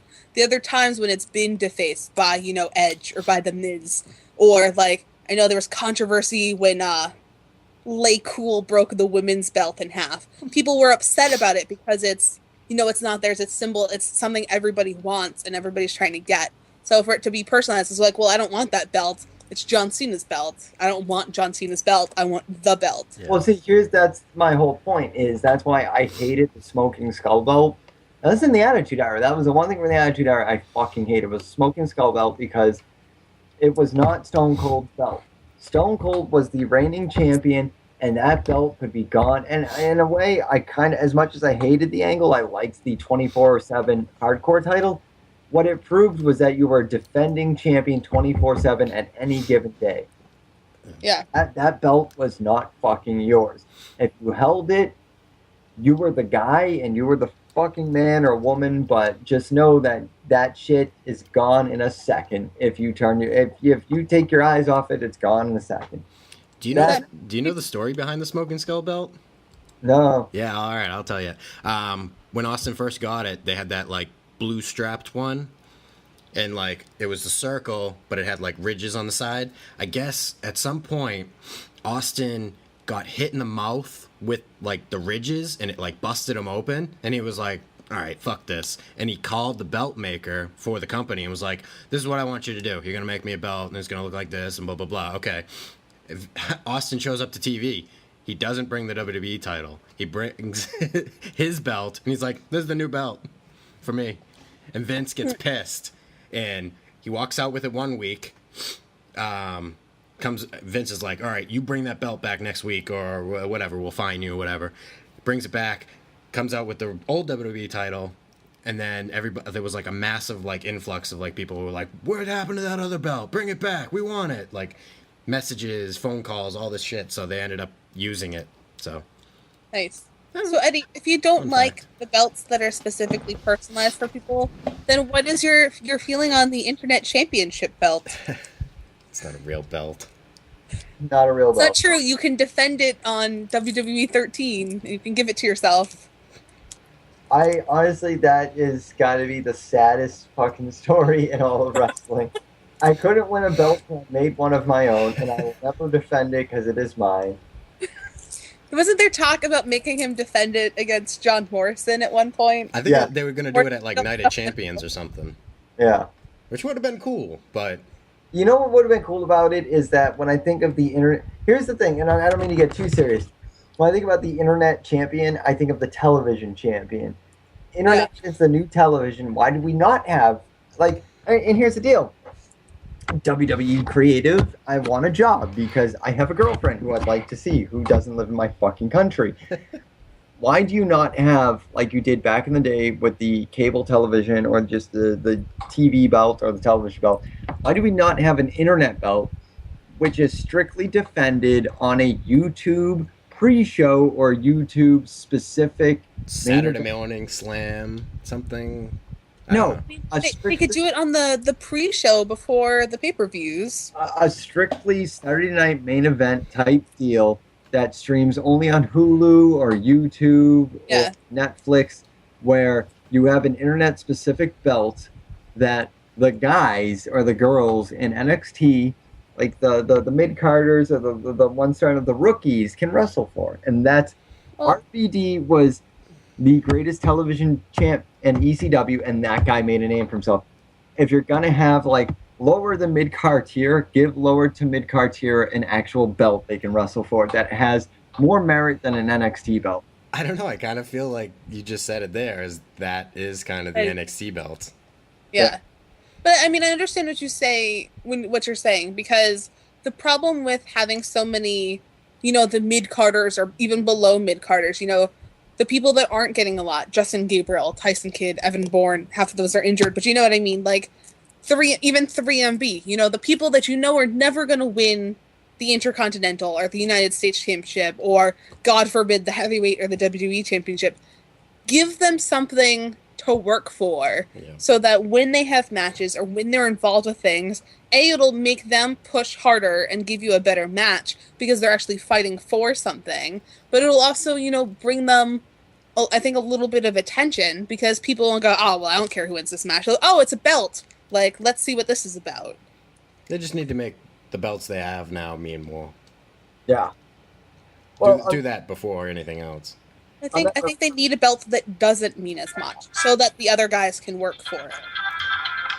978-276-9418. I want some thoughts on that. I want some actual And by the way, I am on Twitter. I don't use the Marks on Commentary Twitter page as much as Jason would like to convince those of you. If you're pissed off at us, it's Eddie. It's not Eddie. It's not Eddie at all. It's always Eddie. He multi-accounts. I piss people off on my own. I don't need your help, Jason. Then tell people your twiddle. Would you like to twiddle me? Oh, boy, would I like to twiddle you. I am at Thrift Store Sage because it's pretentious enough that it sounds perfect for Eddie. Nice. That is at Thrift Store Sage. I will answer any of your questions about Jason's hygiene, his sex life, his lack thereof. Hey. Is he a snuggler? Is he big spoon, little spoon? I will answer those questions. Don't forget, you can also follow me. I'm at VLNPLYR2. I don't talk about Jason's sex life. I mostly post pictures of my dog and talk about independent wrestling. And then sometimes I get into large tangents with my friends about magic shows. We've already stopped paying attention to Catherine. That's because you're following at Thrift Store Sage on Twitter. You can follow both of us and then follow Marks on Commentary, and then you get the whole story. At MO Commentaries. You shut up. I'm the host. Despite I'm recording this bitch. I feel like I'm stuck in the middle. 978-276-9418. Call the fucking number. We have no calls there. Call us. Listen, when we had those, come on, be a part of this. It could be because the one time we had someone leave us voicemails, we made fun of them mercilessly on the show. Yeah, Marks on what was it? Marks on Indies? Marks on Territory. Marks on Territories. Oh boy. Really, they thought we were Canadian. Speaking of Twitter and stuff like that, I actually kind of want to talk about like fandom on Twitter. I don't know if in what sense. I don't know. Like, okay, I have a niece. She's a freshman in high school. She's all into like One Direction and stuff like that. Stuff I couldn't give a shit. Yeah, I know. Whatever. I get it. Teeny Bopper and stuff like that. Loves, you know, when we were growing up, it was, I don't know, Backstreet Boys and NSYNC. Fine. That happens. I find it weird that people take that approach to wrestling, like girls, and like, I know you're a big Shield fan, but like, there's a fuck ton of weird like tweens who like have heart pictures of Dean Ambrose and Seth Rollins and Randy Orton. There's some weird fucking not marks. They're not marks. I don't. You're like a hybrid weird wrestling fan. So I mean, it's hard because, like you said, like our generation had that for NSYNC and Backstreet Boys and everything, but it's like to a whole another level. Not to get all like political. I think it's stupid for kids that age to have access to Twitter. Yeah. I think it's just like when we started on Facebook, it was for only college students or only high school students, and now everybody has a Twitter.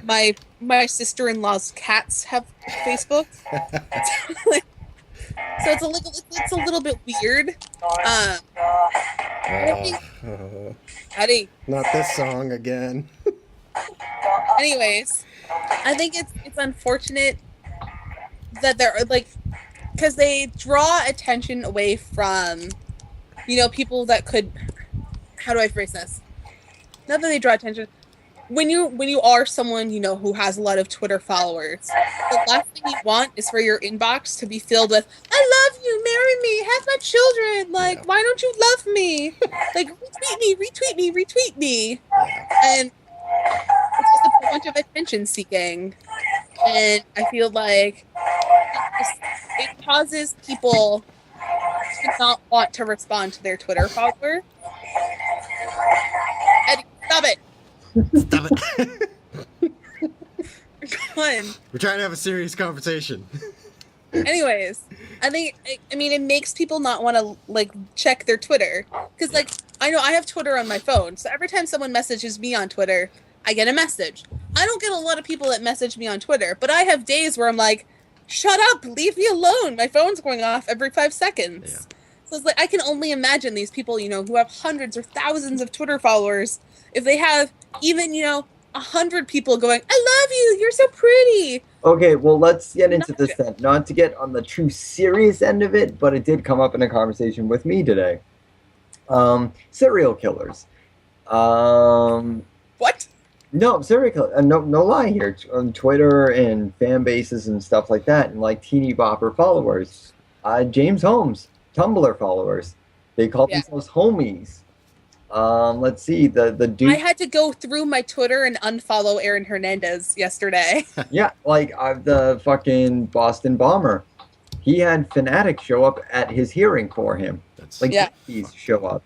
Charles Manson. I can go through the list. Jim Jones. Like, it freaks me out a bit. And this is not to give it away. This is a question I would have for Gangrel. Social media, is it? I don't know, is it conducive to where wrestling, or where the industry's going in postmodern society, or is it kind of like counterproductive? Does it hurt the industry? Does it kind of sully the whole Wizard of Oz behind the curtain sort of effect of it? Yeah. That'd be my kind of feeling with it is, you know, I'm going to sound, I feel like an old person, you know, back in the day, you know, when Twitter and Facebook were for, you know, adults. Oh, fuck you. I feel like it could have... Huh? I said, fuck you. You're younger than us. Shut up. But, like, I felt like... I've always felt like Twitter is more like an adult thing. So, like, it's not as censored as, you know, Facebook. Or it's not as censored as, you know, even television. Because you can say things on Twitter that you can't say on TV. So, you know, wrestlers were allowed to, you know, say more of what they wanted to. And now, because there are a lot of kids on social media, they've had to restrain it. And I know they've mentioned several times that they've had meetings with the talent to be like, this is your etiquette on Twitter. This is what you can say. This is what you can't say. Yeah. You know, people like Dolph Ziggler and a couple of other people have gotten in trouble, not for, you know, swearing or, you know, being wildly inappropriate, but for saying something that wasn't, you know, part of the PG. A little more lewd. Image. Right. Chris But not even necessarily lewd, just it didn't fit their PG conformity that they have. Chris Jericho actually tweeted a picture of him looking bored at a Twitter meeting. Yeah. That was pretty funny. Now, Jason, this is you're the host now, my friend. Yes. You're the main guy. We're going on an hour 49 from my calculation. When do we wrap up the show, good sir? I have one last thing I want to tie into this Twitter fandom conversation. I happen to come across this, like, you know, you may have seen like role play people who like, I'm fucking, I don't know, D'Lo Brown, I'm Hulk Hogan from the 80s. Some of them are funny, fine, if you have little quips, whatever. But then there's like people like AJ is fucking huge on fucking Twitter. Like tons of people like to role play and shit like that. And they like actually like they won't say like this is a fake Twitter. They'll be like, no, I'm her. Yeah. No, you're not. Yeah, and you can't confront them with it because they'll block you. Yeah. But I came across somebody who, and I go around, I'm trying to build the network, and I find different people, and I came across somebody two people that were talking to each other, one portraying AJ and the other portraying Ryback, and I go into the girl's photo, and I'm looking at all her photos and videos and stuff like that, and it's a young girl, and I'm like, okay, that's a little weird. But they're having a conversation of like sexual like overtones, like, hey, walking by Ryback, ooh, and then it's like, hey, flexing my muscles, and then it's like, hey, do you like these muscles? Oh yeah. Pull down my pants. What do you think? Oh yeah. You know what I mean? Like, I don't know. There's something. Yeah, I'm kid you not, and I'm just like thinking like. No, I'm not laughing at that. I'm laughing at your ridiculous voices. That's my Ryback. That's my breathing is Ryback and AJ voice. That's what I think You have to be Ryback sounds breathing like. in between every word, though. But it's just like that is like a pedophile's like dream to be like. I'm sorry, I just had the worst thought where Ryback and AJ are in a sexual situation and they reverse roles where he pulls down his pants and she says to him, "Feed me more." Oh God. No. My brain. Oh man. Well, that's like I've had people send me things online. Like, oh my God. And some of it is frightening. Yeah. Like, apparently there's a lot of people who want Dean Ambrose to bend Seth Rollins over a table and have his way with him. And Fan that's fiction or slash fiction is what they call it, right? Yeah. It is frightening. 978-276-9418. Right. Do you subscribe to slash fiction or do you have a hashtag AJ Feed Me More moment you would like to expound on? I have a terrible idea. Don't send it to us. I was just gonna say that. Send us your worst slash fiction. WWE wrestling related slash fiction. Send us your. No, here's there's a reason why this shouldn't exist. No, and it was discussed on the AOW podcast, Art of Wrestling with Colt Cabana, where they were talking because they do their different intros doing different things. And there was one episode where Colt Cabana was talking, and apparently their idea was that they were going to pull up a fan fiction about Colt Cabana and CM Punk and have them read it, just like as a funny opener. And they were so creeped out by it that they just couldn't do it. They wanted to throw up. Remember, people, these are real human beings. This isn't, even with other stuff. Like, it's not like, not that I'm condoning it, fan fiction about like a movie or a TV show. Yes, it's horrifying, but these are real people. And that is where Jason and I come in. I will read yours. Yes. No, me and Eddie will read yours. A story of two. You try and pick somebody with like a wrestling voice, like a Hulk Hogan. So If I there can are do the three Hulk Hogan voice I'm and participate. I'm going to be very cranky. I will narrate. How about that? I'll narrate and you guys can do all the voices. yes. Give us a one page, mail it to gmail.com. So marksOnCommentary@gmail.com. Email it to us. We will read the best one. Eddie, are you going to do research this week and find us some to read? Yes. 978-276-9418. Do not fail me now. Or call into the show and read your own fan fiction. Yeah. I hear you. You have to do like if you have Paul Heyman in the story, give us your Paul Heyman voice. If you have in the story, I want to hear your best in a sexual situation involved. Can someone please just write Prana Man fan fiction? Can we just have that, please? Slash fiction. Well, hold on. We have somebody here. Prana Man here. I want to hear your best fan fiction